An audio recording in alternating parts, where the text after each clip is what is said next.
I work at a surf shop in Bondi Beach. Last month, this American tourist walked in, asking where he could buy proper thongs for the beach. I pointed at our wall of flip-flops and he went pale, then stammered something about inappropriate swimwear before backing out of the shop. Took me 15 seconds to realize he thought I was directing him to underwear. We don't even sell those. My cousin manages a pub in Darwin, and he watched an American woman order a flat white, take one sip, then march back to the counter insisting someone had forgotten to add the milk. She held up the cup like evidence at a murder trial. He explained, that's literally what a flat white is. Smooth milk perfectly steamed into espresso, but she wouldn't have it.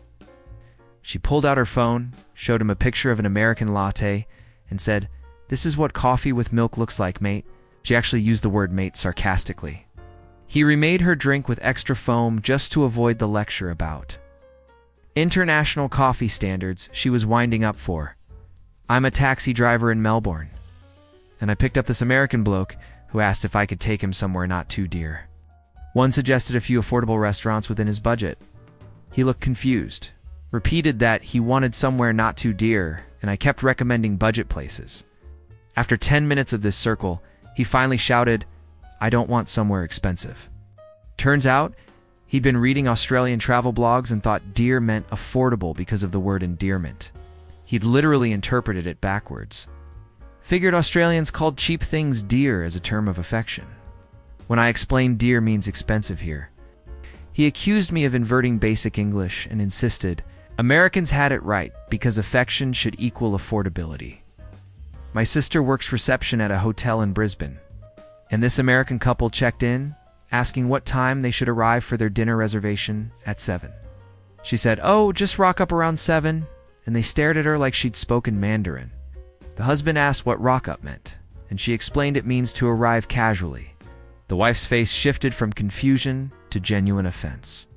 She pulled my sister aside and whispered, "Is this some sort of cultural test? Are Australians offended by punctuality?" She'd somehow concluded that rock up was code for arrive fashionably late, and spent the next 20 minutes asking what the socially acceptable delay was. My sister kept saying no, just arrive at 7, but the woman insisted there had to be a hidden meaning.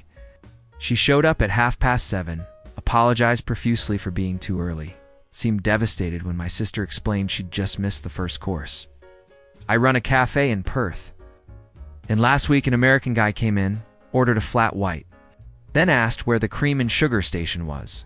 I told him we don't really have those, and he looked at me like I'd announced we were out of oxygen. He said every coffee shop in the civilized world has a cream and sugar station with this absolute certainty that made me wonder if he thought Perth existed in some pre-industrial bubble. I explained that we make coffee properly here, already balanced, and he launched into this speech about customer autonomy and freedom of choice. He pulled up a photo of a Starbucks cream station and said, "This is what democracy looks like." He actually said that.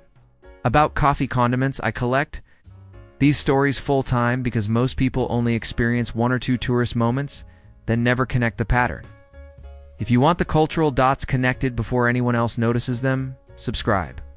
This is what I do. I offered him sugar on the side, but he refused on principle, drank his flat white black while glaring at me, and left a review calling us suspiciously controlling. My brother's a bus driver in Sydney, and he's got this American regular who boards every morning and never says hello. Not a nod, not a grunt, just scans his card in complete silence. Last Tuesday, my brother said, "Morning, mate first," and the guy actually jumped. Then said, "Oh, sorry, I didn't realize you knew me." My brother explained, he greets everyone, and the American looked genuinely alarmed. He said, "But we're not friends," like my brother had crossed some invisible boundary. Then he asked if Australian bus drivers were required to be overly familiar with passengers as part of their job training. He'd apparently spent 6 months riding the bus, assuming my brother was mistaking him for someone else. And the daily greetings were cases of awkward misidentification. When my brother said it's just polite, the guy said, "In America, strangers don't acknowledge each other on public transport. It's a privacy thing." He now boards the bus, says hello like he's completing a hostage negotiation, and immediately puts in earbuds. I'm a waitress at a restaurant in Hobart, and this American family came in for dinner. When I brought their meals, the father said we'll need separate checks for each of us. I explained we typically split bills by what each person ordered, and he got this patient expression like he was explaining addition to a child. He said, yes, that's what separate checks means. Individual itemized bills for each person. I confirmed that's what I meant, and he shook his head slowly. He pulled out his phone, showed me a photo of an American restaurant bill split 4 ways, and said, see, this is how it's done in countries with advanced payment systems. He genuinely believed Australia didn't have the technology to split bills, and that. I was pretending to understand what he wanted. When I brought back 4 separate bills, he studied them for a solid minute, then said, wow.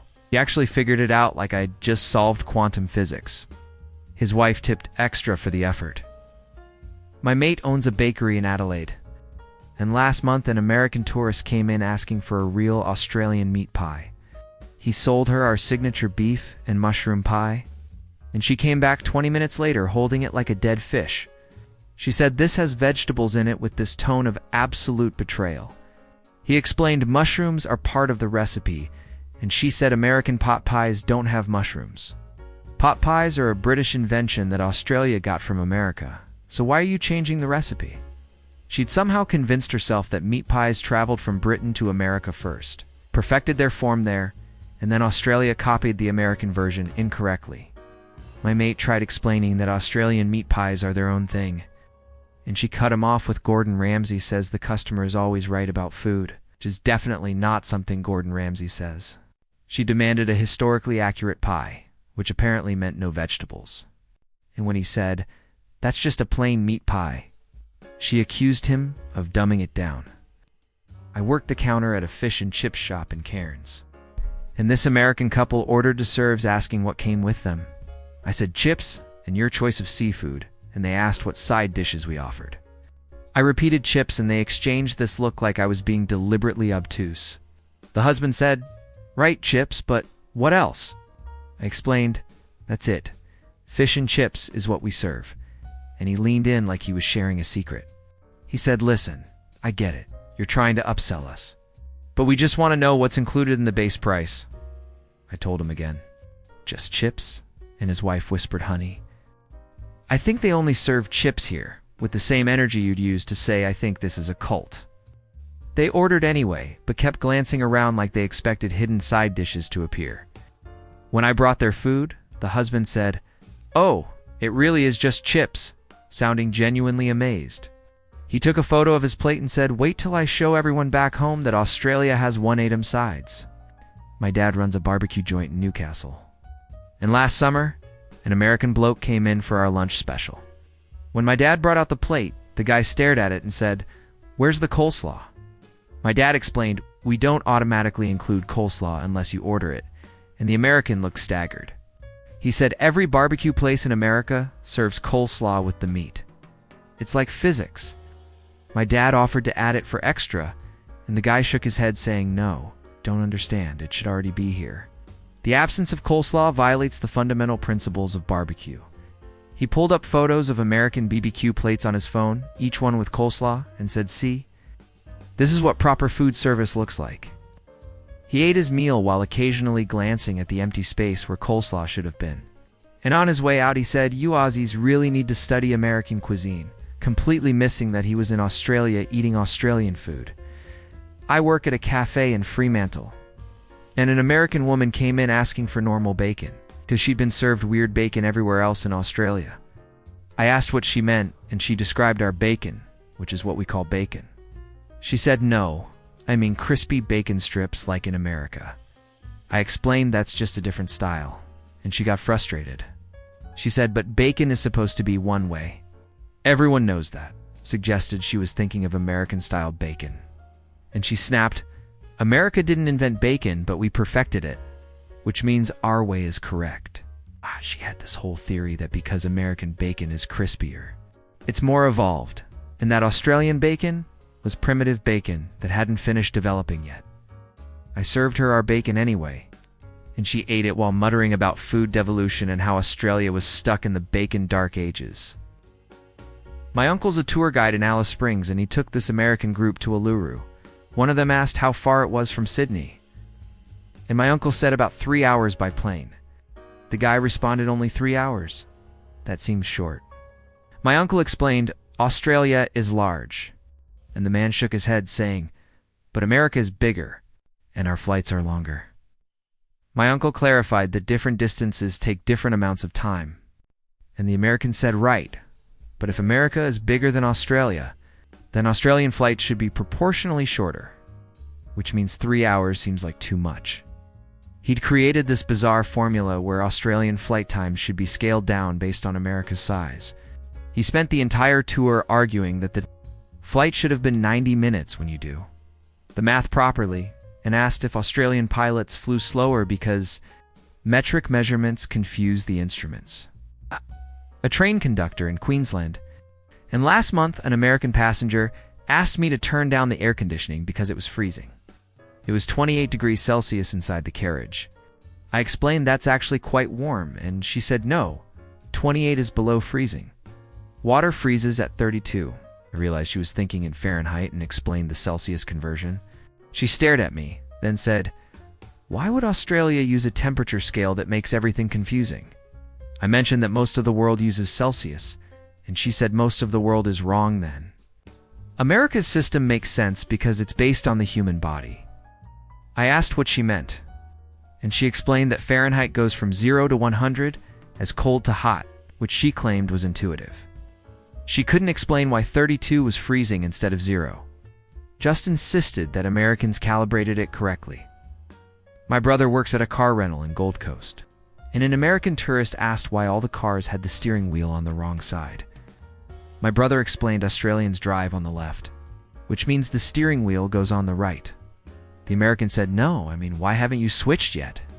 My brother asked what he meant, and the guy said, most countries drive on the right now. You should convert. My brother mentioned that about 70 countries drive on the left, and the American shook his head. He said that can't be right. America, Canada, and Europe drive on the right, so everyone should. He'd convinced himself that driving on the left was a temporary quirk Australia would eventually fix. Like a software update. He rented the car but kept saying, when's Australia planning to switch? Like there was a referendum scheduled. I work at a language school in Sydney, teaching English. And an American student asked why Australians added unnecessary letters to words like color and favor. I explained that's British English spelling, which Australia uses. She said, but American English removed the extra letters to make it more efficient. Why didn't Australia follow? I mentioned that American English is the variant, not the standard, and she looked shocked. She said America has more English speakers than Britain and Australia combined. So our spelling should be the default. She genuinely believed that American English was the corrected version, and that other English-speaking countries were stubbornly clinging to outdated spelling. When I explained that British spelling came first, she said, but America improved it. So going back to British spelling is like using an old iPhone on purpose. She wrote all her assignments in American spelling and marked my corrections as dialect preference, as most reaction channels would. Stop at the funny story. I track the psychology underneath why these moments keep happening, what they reveal about cultural blind spots. The people who subscribe here aren't looking for quick laughs. They're looking for the pattern. If that's you, you already know what to do bartend at a pub in Surfer's Paradise. And last week, an American guy asked what fair dinkum meant after overhearing locals use it. I explained it means genuine or true, and he nodded thoughtfully. Then he said, so it's like when Americans say for real, but you use outdated Australian slang instead. I mentioned fair dinkum isn't outdated here, and he said right. But eventually you'll switch to modern terms. He'd somehow concluded that Australian slang was just English that hadn't caught up yet. Like we were all waiting for American phrases to arrive and save us. He spent his whole visit translating Australian expressions into proper English for other tourists, and I overheard him tell someone that Aussies say stone the crows because they haven't learned to just say wow yet. Mate, we know how to say wow. We just like our own words better.